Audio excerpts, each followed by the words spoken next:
Welcome to a special episode of Trial Site News. Today we have a guest, one Dr. Paul Alexander, a former senior advisor to COVID pandemic policy in the U.S. government for former President Donald Trump.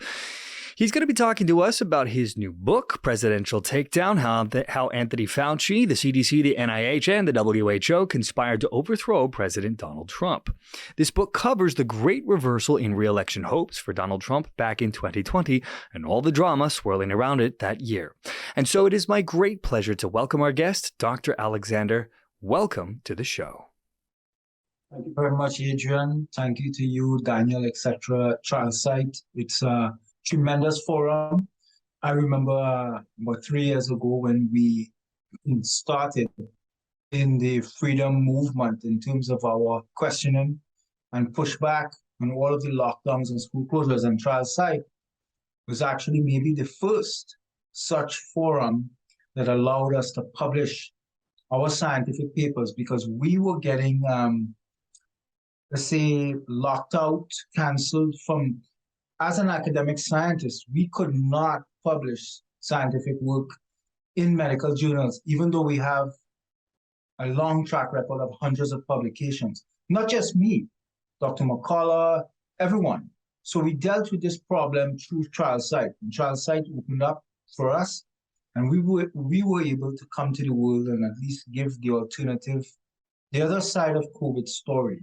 And just for the viewer, quickly on my background training is in epidemiology from the University of Toronto in Canada. I did some bioterrorism training at Johns Hopkins in 2001. I actually schooled under Dr. Donald Henderson, who eradicated smallpox. And I had the pleasure of meeting him at Johns Hopkins. I went on to Oxford and did some clinical epidemiology, evidence-based medicine. And from there, I did a doctorate at McMaster in evidence-based medicine and clinical epidemiology. Germane to this situation, I was working at the World Health Organization around the mid of 2019 as an expert providing technical input.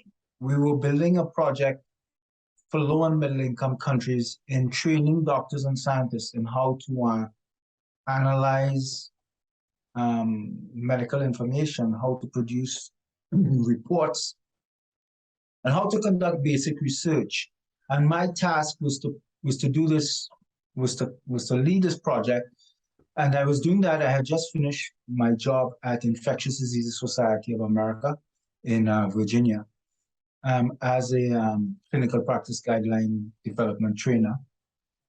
Around January of 2020, which is key to our discussion now, COVID was rearing its head in Lombardy, Italy, and China.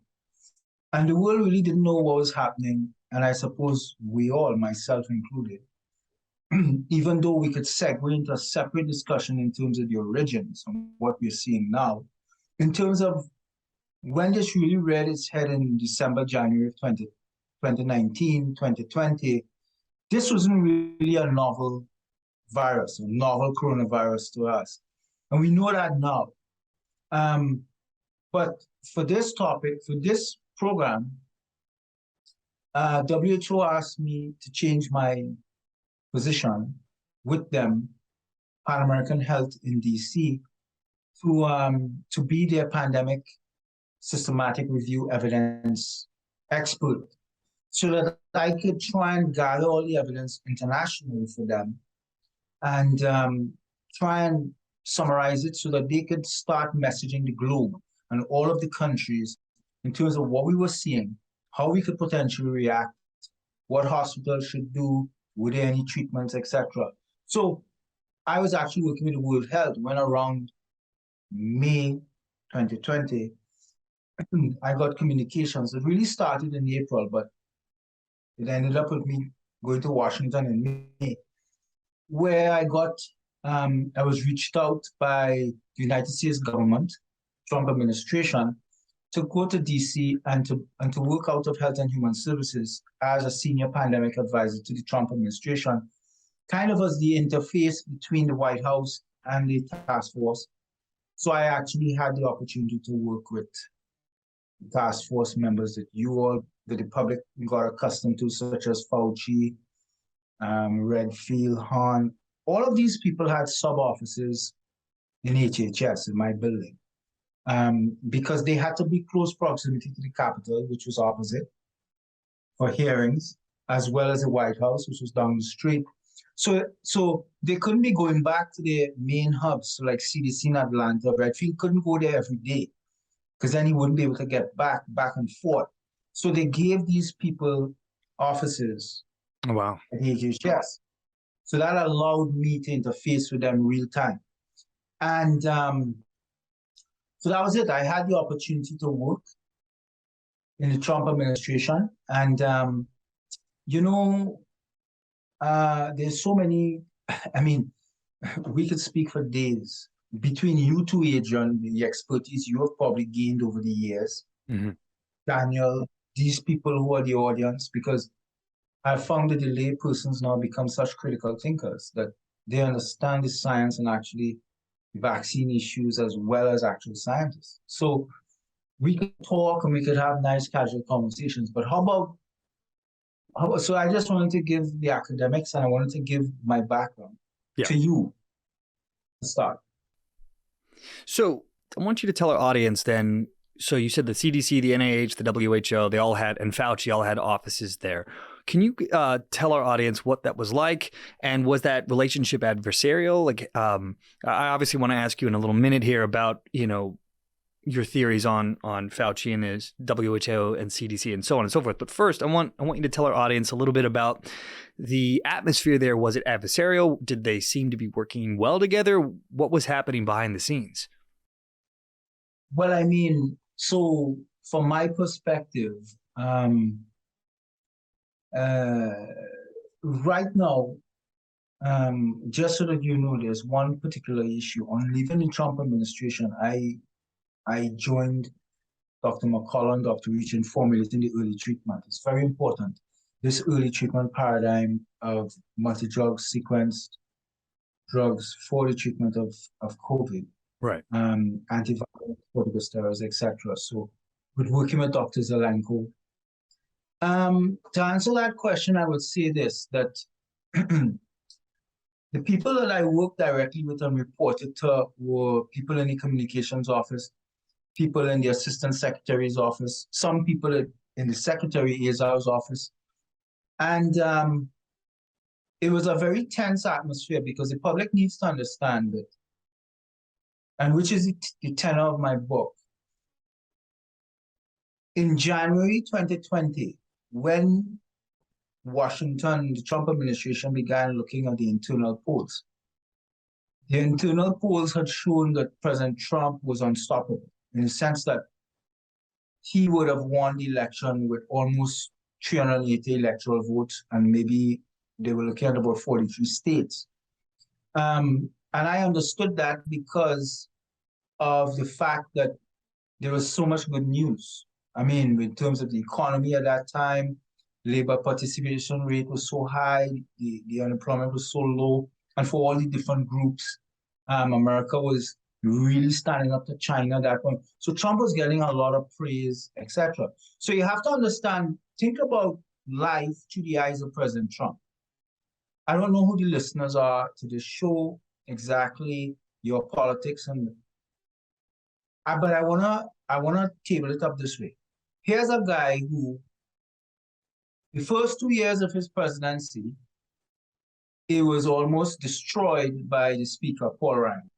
It became general knowledge that Paul Ryan worked against Trump, even though he was Republican, he was a speaker, to advance none of his legislation.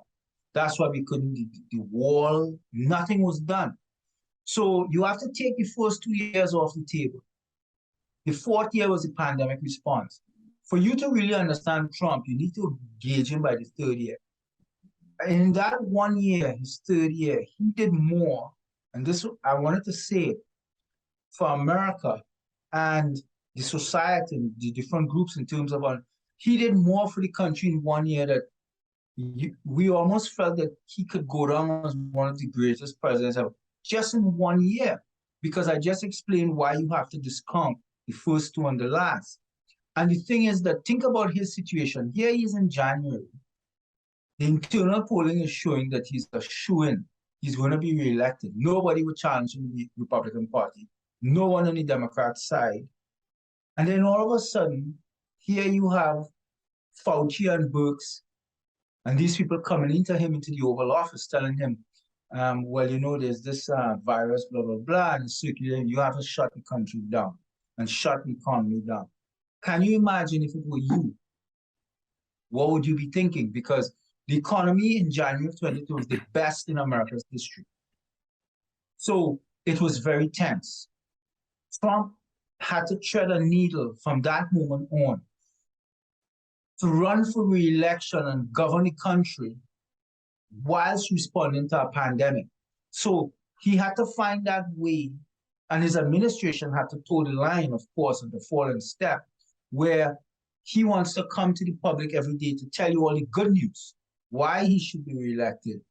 Yet at the same point, and he tried to do that in those podium talks every day, tell you about the pandemic stuff for 15 minutes, and then get the task force people to come up, Fauci and there, and talk the same stuff, which was just bad news constantly. So he had a very difficult time. And I would say, working with the individual people, Dr. Redfield, I worked with him almost daily. He was always in our office. God-fearing guy, I thought very weak, in the sense that he was dealing with a lot of internal stress and strife within CDC at the highest levels. So people think that it's like a corporation. This CEO of a corporation has complete control of all his directors or her directors, and thus the corporation. It's not so in the government agencies in the United States.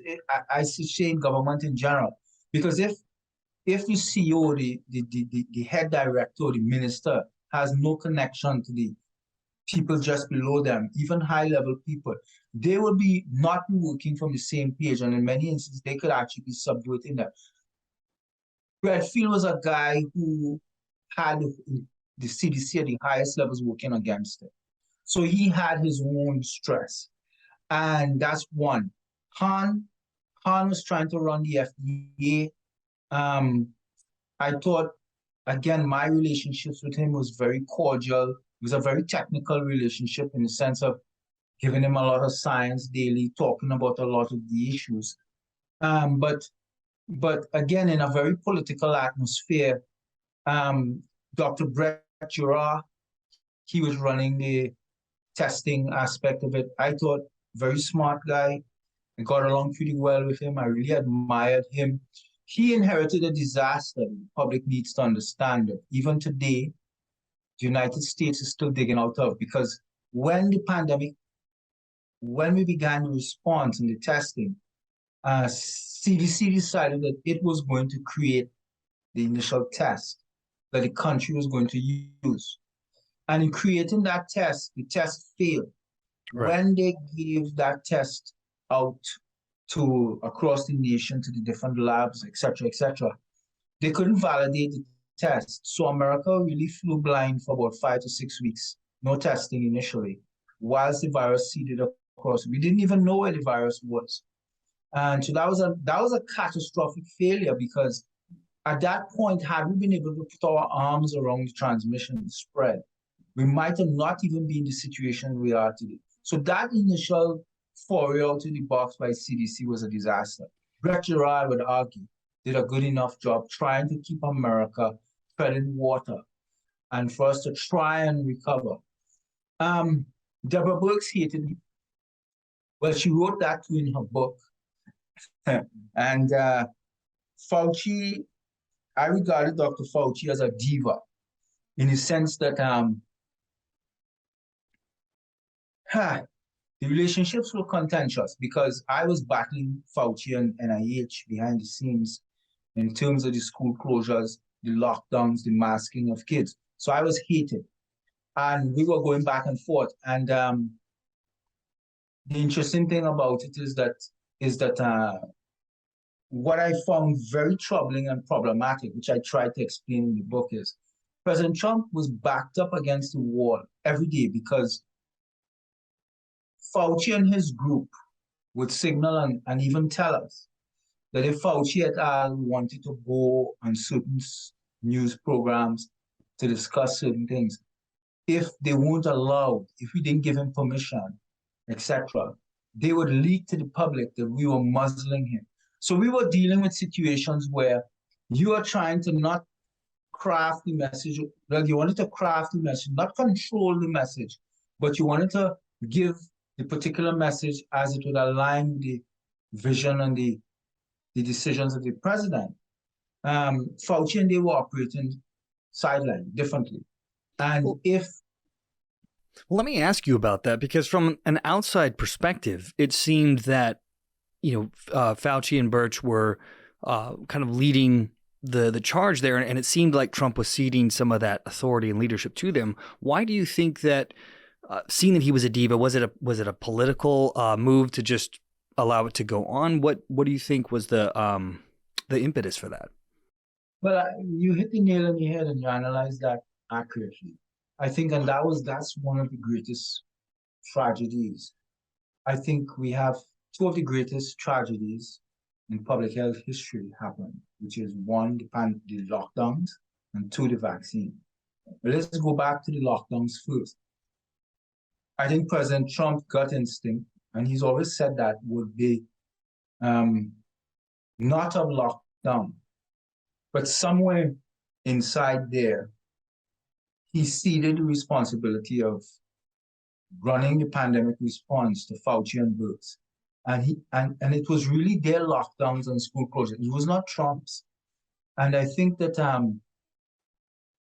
it catastrophically hurt him. And you need to understand this. This was what dealing with in DC, in the HHS itself almost daily. We had Fauci's teams, we had all of these teams telling us and backing us up that if they can't get what they want, let's say Fauci wanted to go on a particular news show that evening, and the White House or even HHS, where we are, would say, look, we want to send Brett Gerard, or we want Han to go and discuss blah, blah, blah. Fauci would go nuts. I have listened to conversations where he would call into the communications office to speak to my bosses.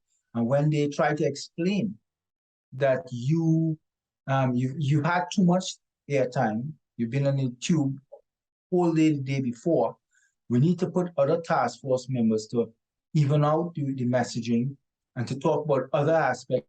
But he didn't want to hear that. He felt that he alone should be on the news every day, running the stuff. But the thing is that they were doom and gloom, and they were making the public.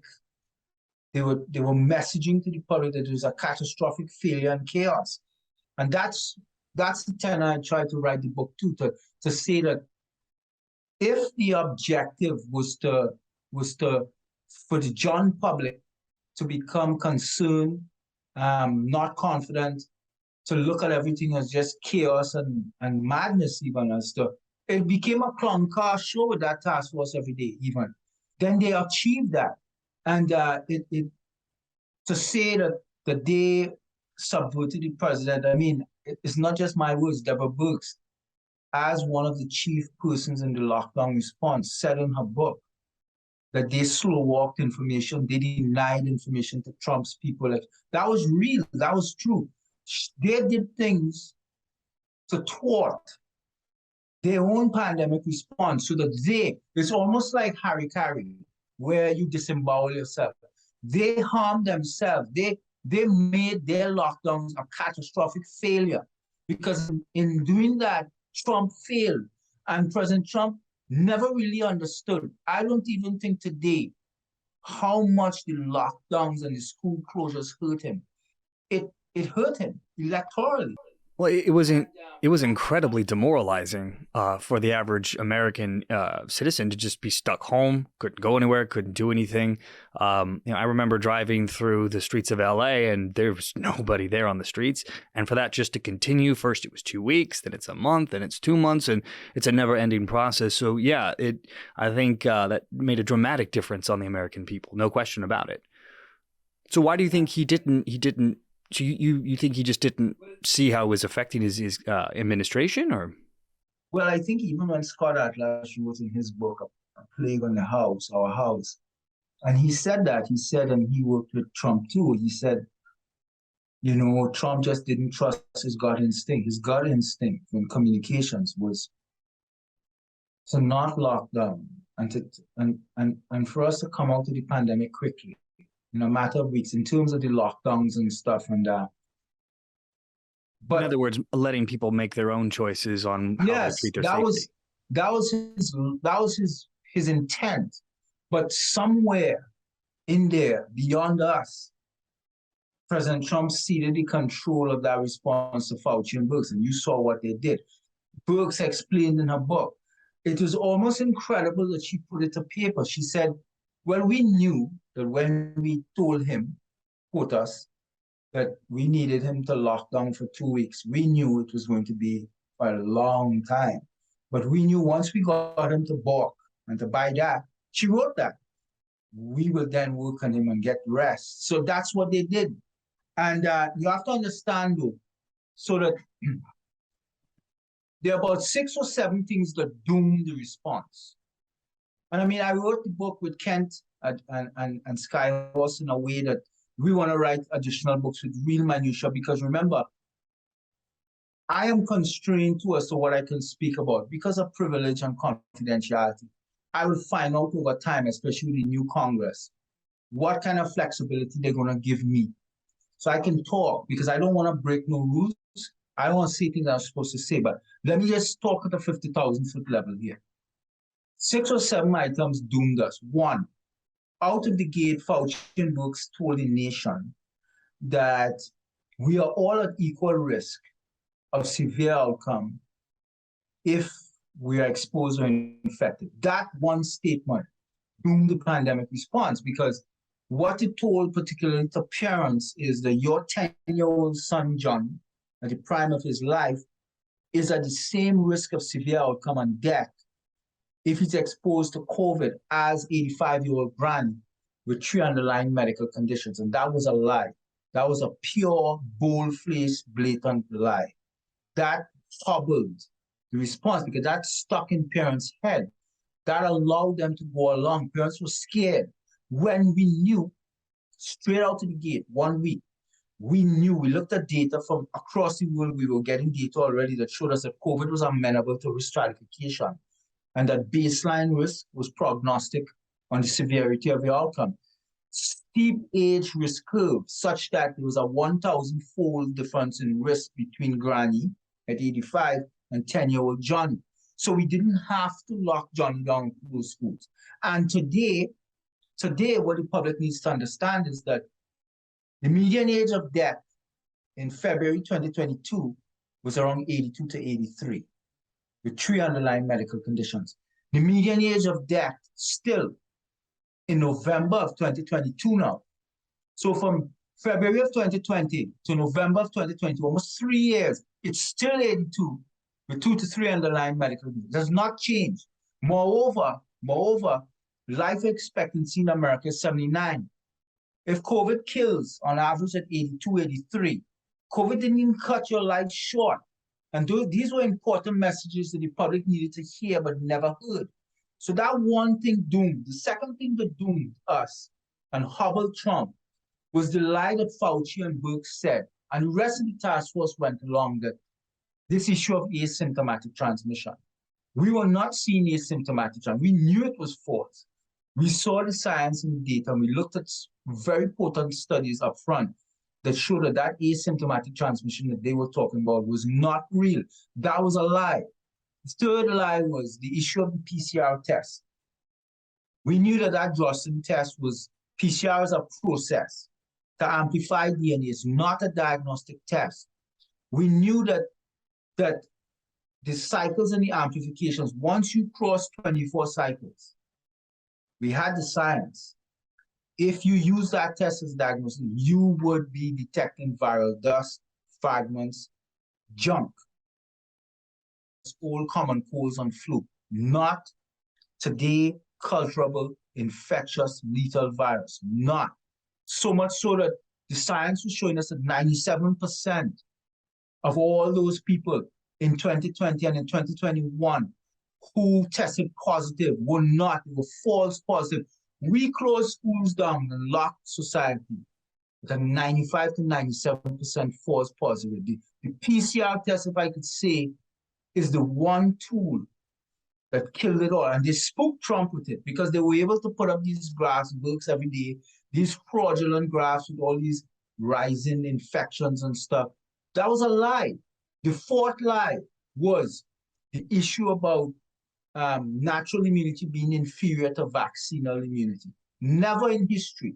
A vaccine, the immune response to a vaccine is supposed to just approximate or mirror bulletproof, potent, lifelong natural immunity. It could never supersede natural immunity. So that was a lie. The fifth lie was the issue around no early treatment. That was a lie.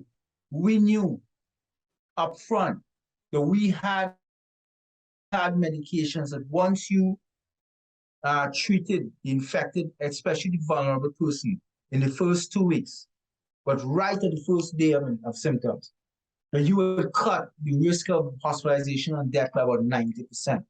We argue with Zelenko, Risch, we all modeled to show that 90% of the deaths in America, 90%, so 900,000 people would be alive today. So that was also like, these were catastrophic lies that tied Trump's hands and functioned collectively to make his pandemic response look chaotic, unmanageable, ungovernable, just totally a wreck. And it hurt him at the polls.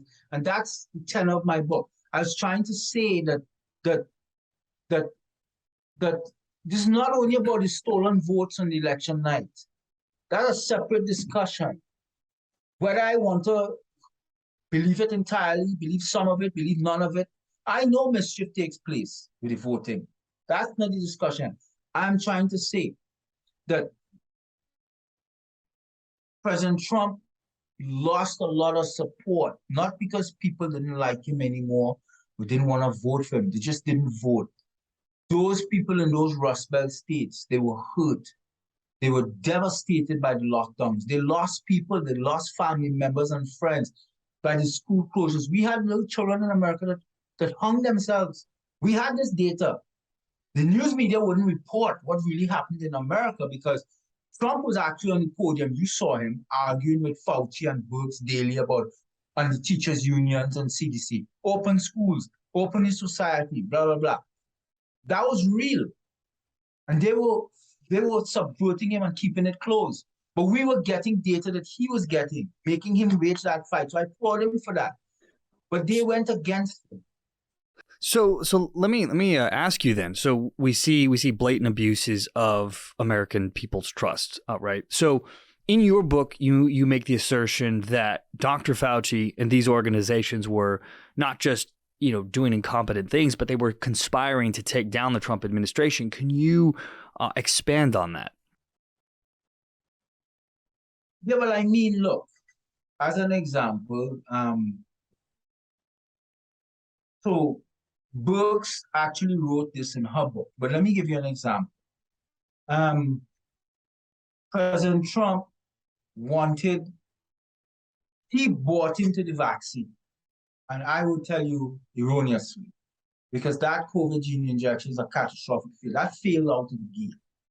And it has failed to be complete now. It's failed on the Omicron complete. In fact, it's driving infectious variants. But they were able to convince him that this vaccine was your way out and that you could win. And you have to understand, I'm talking to you here, I support Trump. I supported him, I worked for him. I love what he did, and I still support him.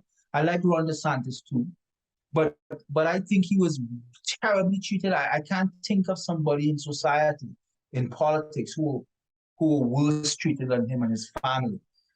24/7 for the year before the elections in 2015, the 4 years as president, that's 5 years, plus this last 2 years, they tormented him with all these investigations and stuff. They impeached him twice, never before.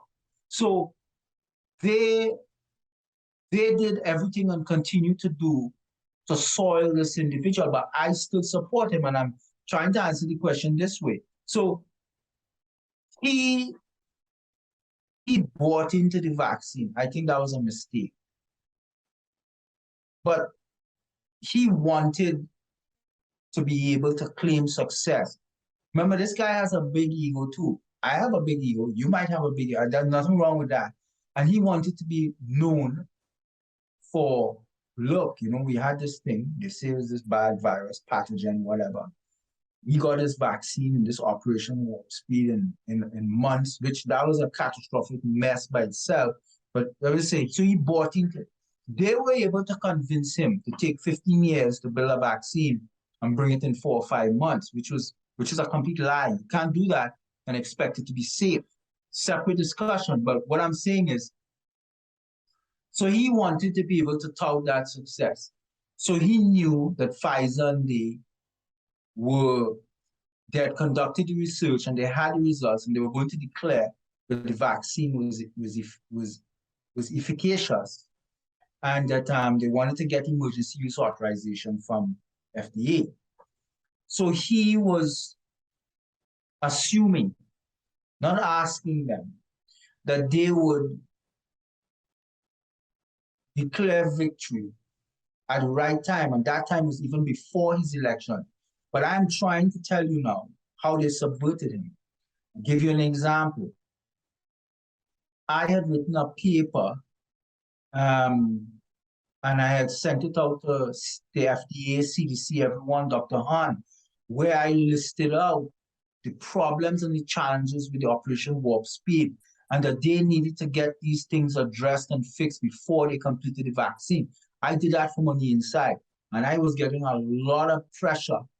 I was being asked to withdraw the paper because I was publishing it, and to rewrite something in a more because I was basically telling them that I was warning them that this would be a failure. So people from the FDA communicated with me and contacted me to discuss my ability, whether I'd be willing to rewrite the paper and withdraw it because it looked very negative on Operation Warp Speed. And then in the discussion, they are trying to tell me that they are going to grant emergency use authorization for the vaccine, but they can grant it now. And the now is before the election, but they're not going to grant the emergency use authorization before the election, because if they granted it before the election, Trump will be able to use it as a victory, despite the football, and say, well, look, I brought you the vaccine. He could not say that because they refused, and they granted emergency use authorization after the election. Soon as the election was over, then they granted emergency use authorization. That's an example how they use their political power, the FDA, to enrun President Trump and to damage him. Because you could make a valid argument that if they had a product that was so beneficial, they actually costed lives by delaying emergency use authorization. And so I could go on and on and on, but let me say it this way. So I'll give you people from CDC, and I have this Caribbean accent, so I come from the islands, and people automatically tell me in government, how could you be a conservative? Or how could you not be a Democrat? And they would assume that we are all buddies. And at HHS building, there were different lunchrooms for the executives like Alex Azar and all the high-level people in government. Particularly people from Capitol Hill would come across, have lunch with all of the different directors of the agencies, etc., in that lunchroom. So I was granted access to it. And let me just say it this way.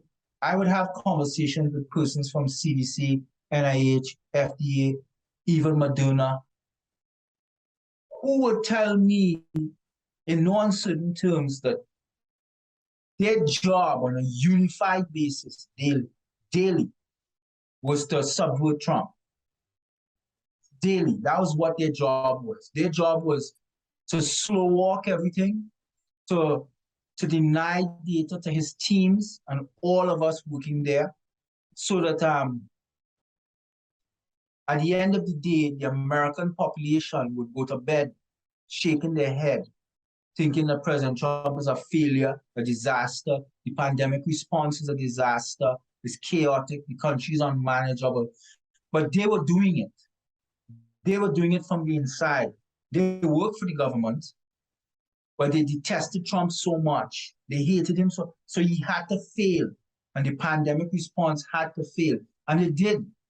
Because at the end of the day, Adrian, when we looked at all of the data for lockdowns, school closures, mass mandates, business closures, every single restriction, everything that was done, we can't find one study in the entire world across America, no instance where any lockdown worked, school closure, mass mandate, none.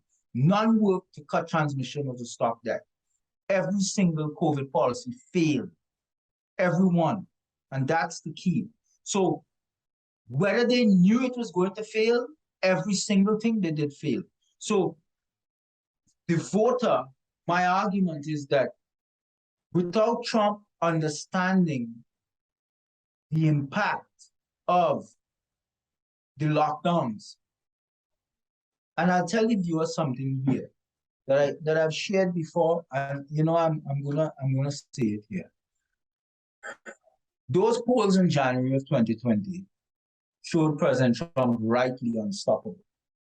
But I'll tell you, in around July, mid-July, and I was there, I happened to be present in a meeting where President Trump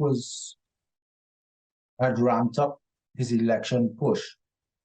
And I believe they were just coming out to the primary or finalizing the primary. But when they did internal polling,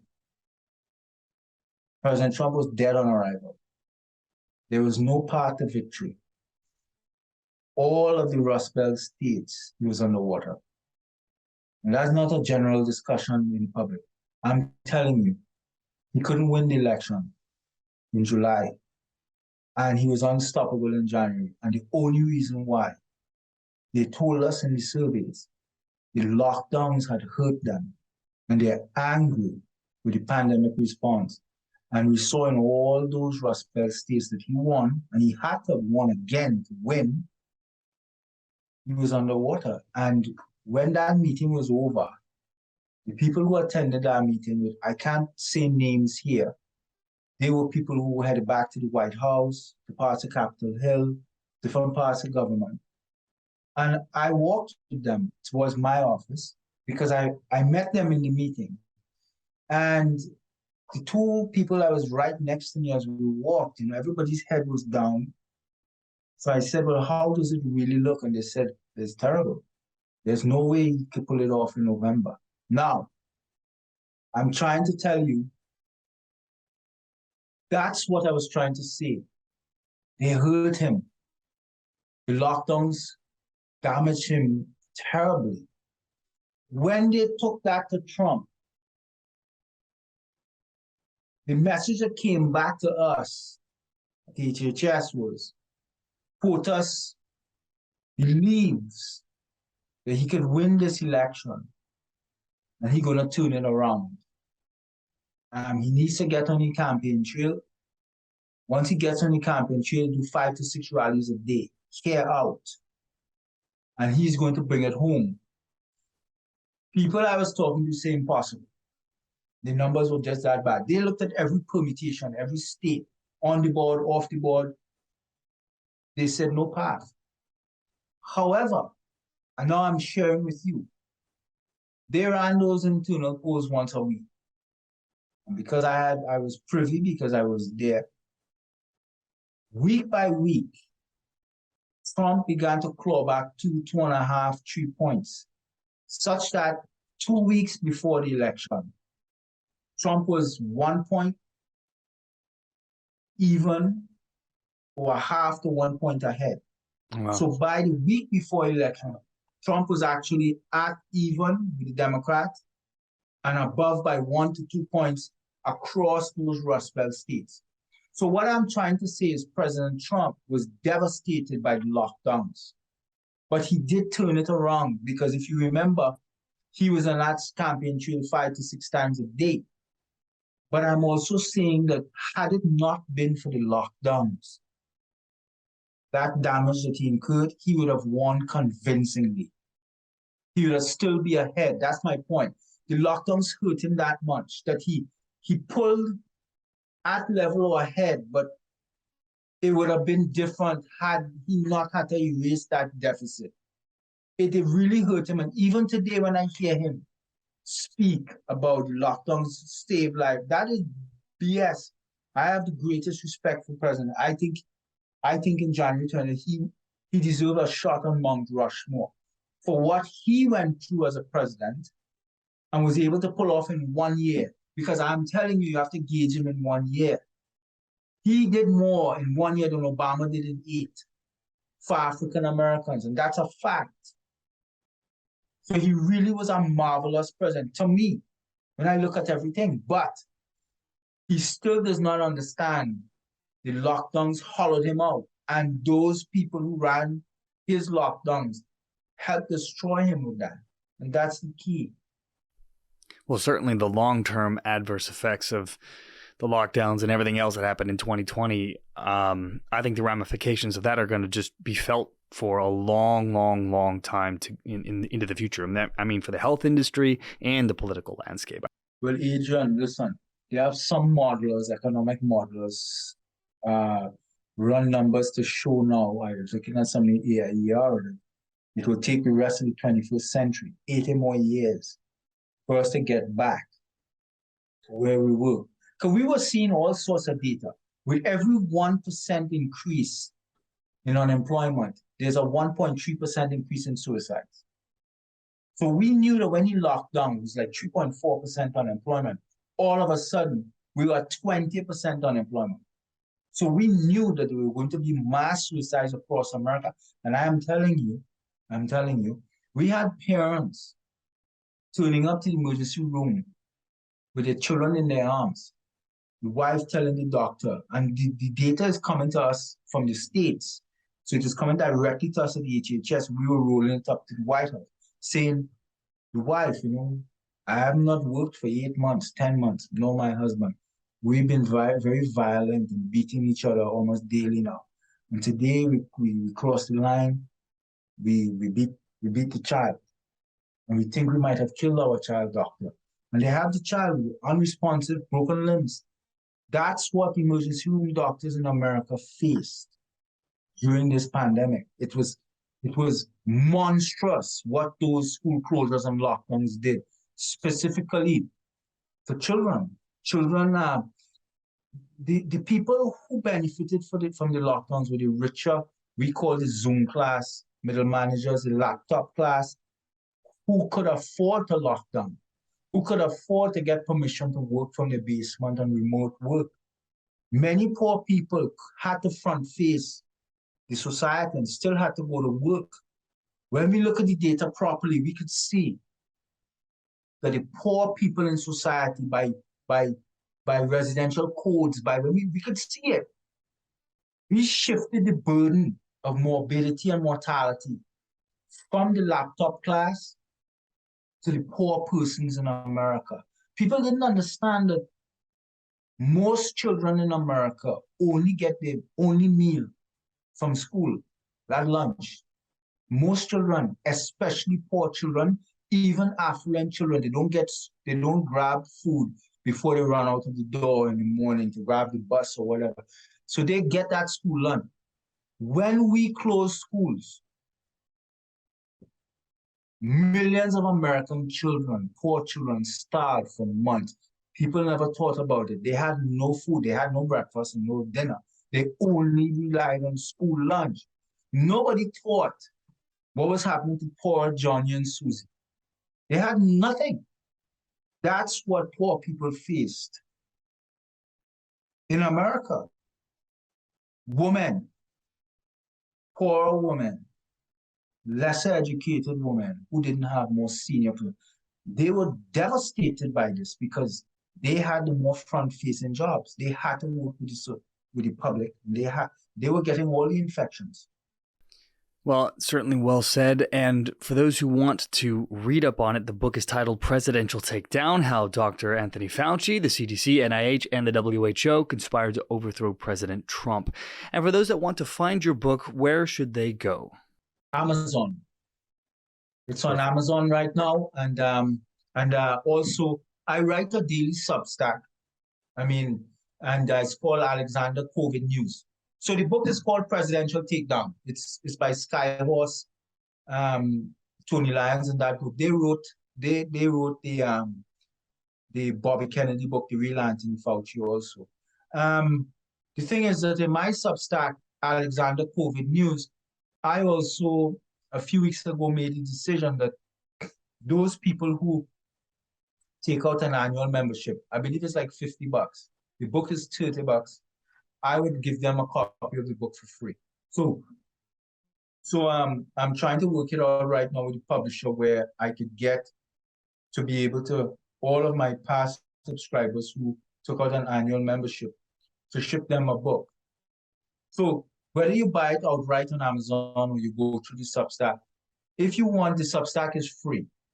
Substack is normally free. You could opt to be a free subscriber, and I put the pure COVID science there daily and my views on everything. So you could subscribe to the Substack. You don't have to pay to be an annual member, but if you did, you'll get a book for free.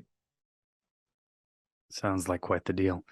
Well, Dr. Alexander, thank you so much for taking the time out of your busy schedule. I know you've got a lot of stuff to do, but we really appreciate you coming on. Well, yeah, and I want to end by saying this because I said it at the beginning and I'll need to say it, that trial site, in the beginning, it was always fascinating to me where we couldn't publish any science and we couldn't go on any shows, etc. People like Dr. McCullough, Dr. Reish, Dr. Ladapo, myself. And it was you guys who began to take our scientific papers and publish it as op-eds in the beginning. And it actually gave us the platform to begin. And we are here. We've grown, of course, like you, because of trial site. And I will always praise Daniel for this. So I want to say it. I want to end by saying that. Thank you very much.